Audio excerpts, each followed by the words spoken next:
Emma, hello, nice to meet you and welcome to the another episode of Talking Thoughts. And to start our conversation, I would like to know if you remember the beginning of your design journey. If you remember, maybe design choose you or you chose it. Well, yes, I did actually. In our high school, we had a subject called design. So in South Africa, we get to choose subjects from our 10th grade. So when I got to my 10th grade and I could choose, I looked at all the different subjects, and design really, I don't know, I think it just made sense to me and it sounded like something I would like to do. And yeah, since then I've studied design and been studying ever since. But what are your thoughts on this subject, on design, from a perspective maybe from now and back then when you chose it? Oh yeah, no, I think the more you learn about, I think the things you learn about generally to start with is basic material things and the creative, doing drawings, doing renderings, like all of those kind of things. And the further and the deeper I got into the theoretical kind of thinking, as you go along in your studies, that definitely changed my viewpoint. And as for me personally, obviously I then grew a lot more into the why side of design, and why do you design certain products that you do, and what purpose do they serve to the people, and how do they make people feel, as opposed to products themselves. What would you say you enjoy most about working slash studying, because you're still studying in the design field? Oh, I love people. So I love hanging out with other students and talking about what we're doing or why we're doing it. And I love collaborating with other creatives, be it other designers, graphic designers or fashion designers, or artists, or, people in film industries. I just love talking to people and engaging with people. And yeah, I'm a chatty person. I love people too. That's very Yeah. nice to hear. And do you have, I believe you do, but do you have a memorable moment as a designer since you've been working and studying as one? I suppose, yes.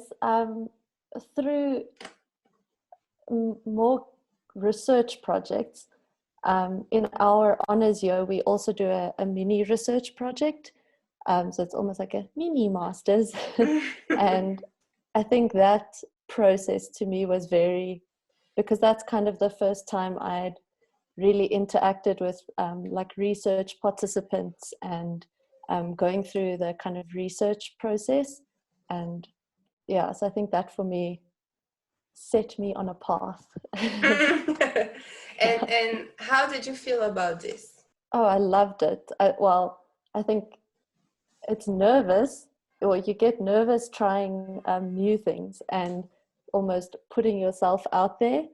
Um, it's one thing to show your designs maybe to your parents or your family or even strangers on paper, or just as products, but to really get deeper into that kind of social side of design with people, I think it makes you kind of vulnerable in a sense. And so I think it's scary at first, but it's really great at the end.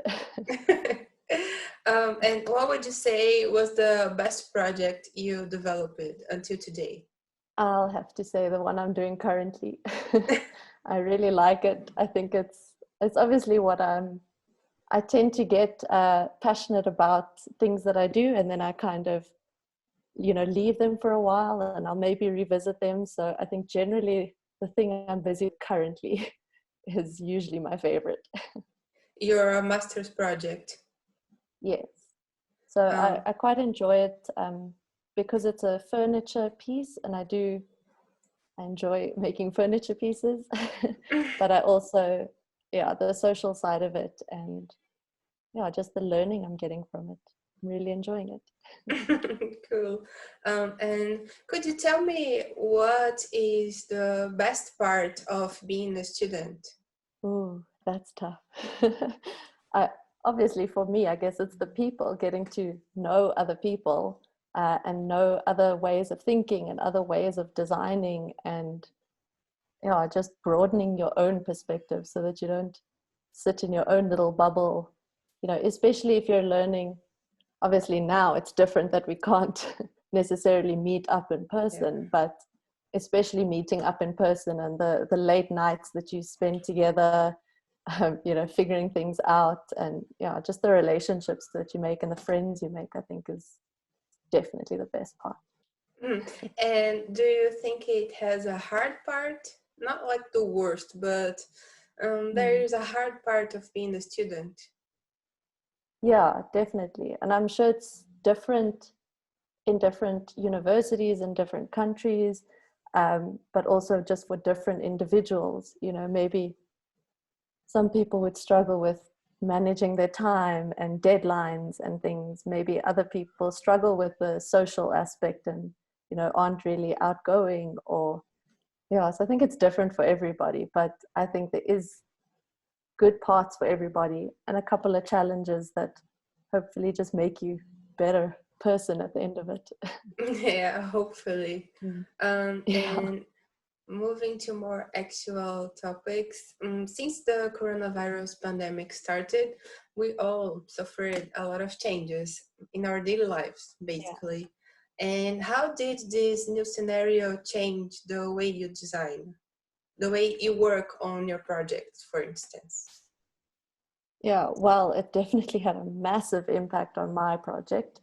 Um, I've actually had to put parts of it on hold for quite a while because my project is kind of completely centered around collaboration with people. And generally, well, not generally, but most of the people I collaborate with are not necessarily, you know, they'll have cell phones, but they might not necessarily always have a constant access to internet or a laptop or something, or even certain tools and things that they would need where they live.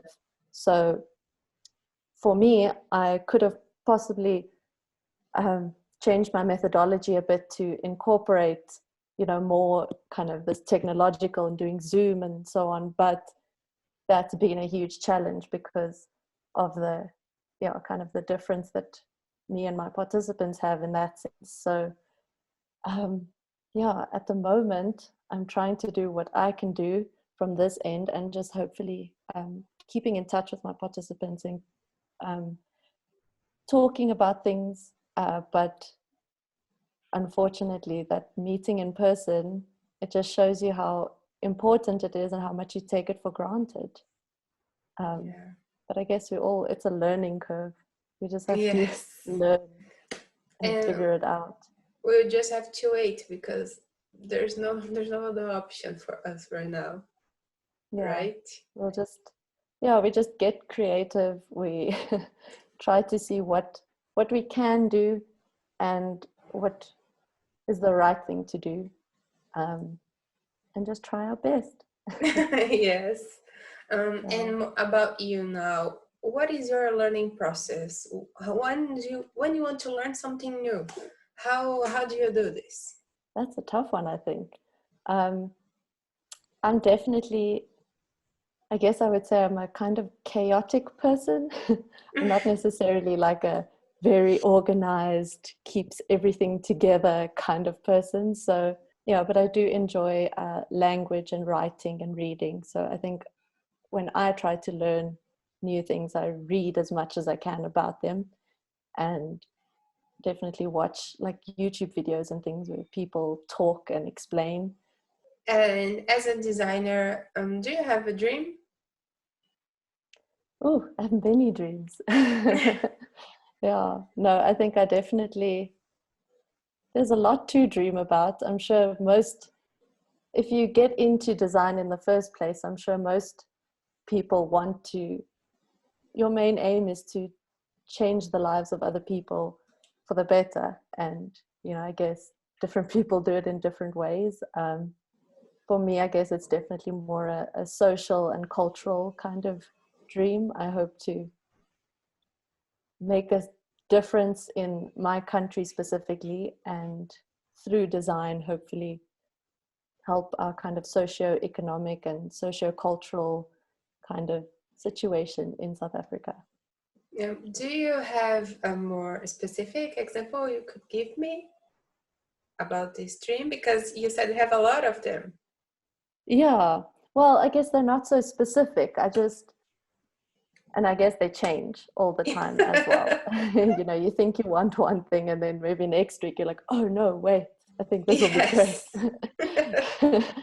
So yeah, but I think I just want to maybe empower people to be able to think broadly, and to, you know, understand that to a certain extent everyone is a designer, and everyone can make a change, and everyone can use their creativity. You know, a lot of people think that they can't do something because they don't have a degree, or they haven't learned about it, and I don't think that's true at all. So I think hopefully I can empower some more people to do more design and really make a difference in their communities or their worlds. Yeah, I super agree with you.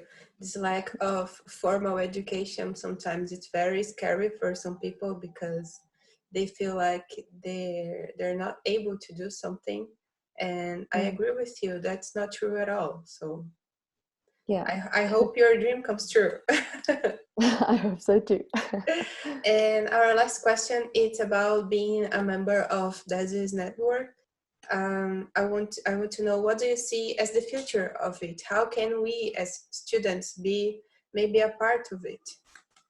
The best thing that I've gained from being part of DESIS is that kind of community, and being able to have that network of people that you can, you know, about. Maybe you don't know everyone personally, but you can contact people. You know, if you see someone doing some sort of cool project that might help your design, or, you know, you guys could collaborate, you know, and just spread your network globally, instead of just staying in your little bubble, in your own little world.